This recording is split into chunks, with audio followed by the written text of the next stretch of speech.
You have 2 seconds to answer true or false. If you get 7 or more, you can award yourself a Victorian stamp for your album.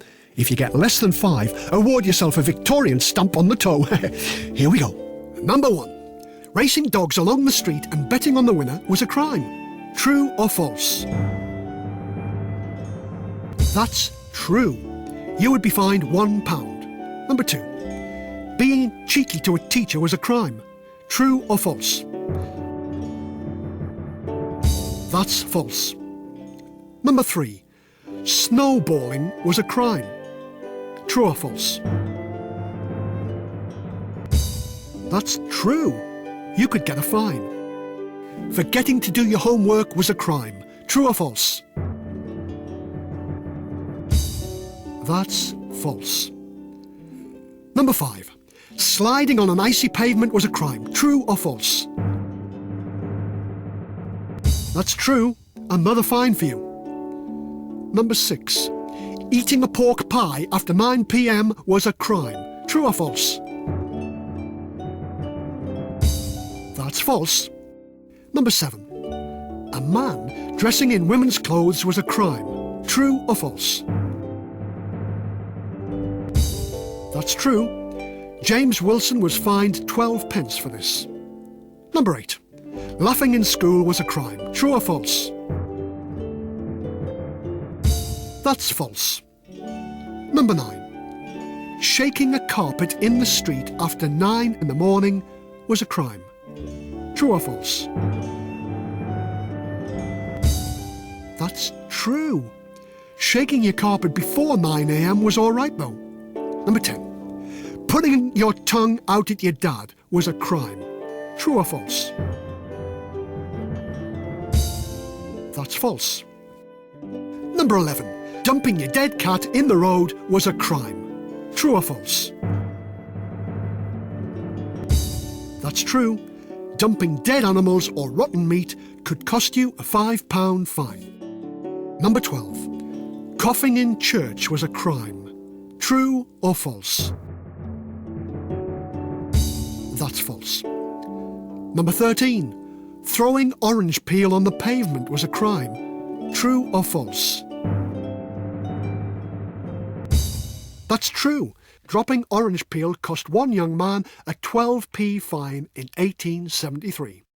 So, how did you score? Are you a... or are you a...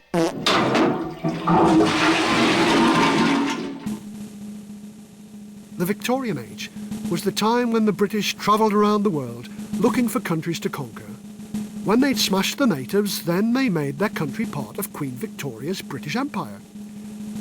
The Victorians loved to hear tales of their unbeatable heroes in distant corners of the earth. Even common, dirty little Brit soldiers didn't give in. Private John Moyes, who came from Scotland, joined a Brit regiment called the Buffs. In the China War of 1860, a Chinese lord captured Moyes and told him to kneel.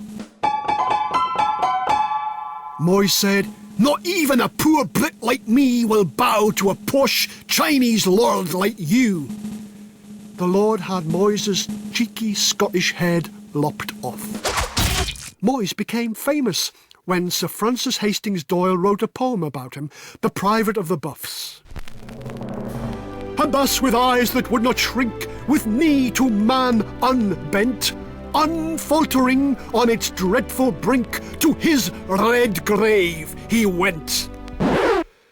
The poem should have been about using your head, not losing your head. I'd have written it something like this. The Private of the Biffs. Last night he was a soldier brave, a private in the Biffs. Today he's lying in his grave. He's just another stiff in 2 pieces. He stood before the Chinese lord and showed no sign of fears. A British heartbeat in his chest, but no brain between his ears, or anywhere else for that matter. "Just kneel down there," the Chinese said. "Kneel down, I'll spare your neck." "I won't, 'cause I'm a battling Brit. I won't, I say, by heck." Oops. The Chinese lord, he shrugged and sighed. "You are a brain-dead Biff. You'll make me lop your silly head." The lord, you know, was miffed, a bit put out. So Private Moyes, they took him out and made him dig a pit. They knelt him down and chopped his head. The head fell straight in it, and the body followed. Thump. The sword was quick, so Private Moyes no pain in his neck felt. The Chinese lord he laughed and said, to get the chop, he melt. So I won. Moyes lost his head, his grave was red, and don't you feel like blubbin'? He didn't die for Britain's queen, he died 'cause he was stubborn as a mule.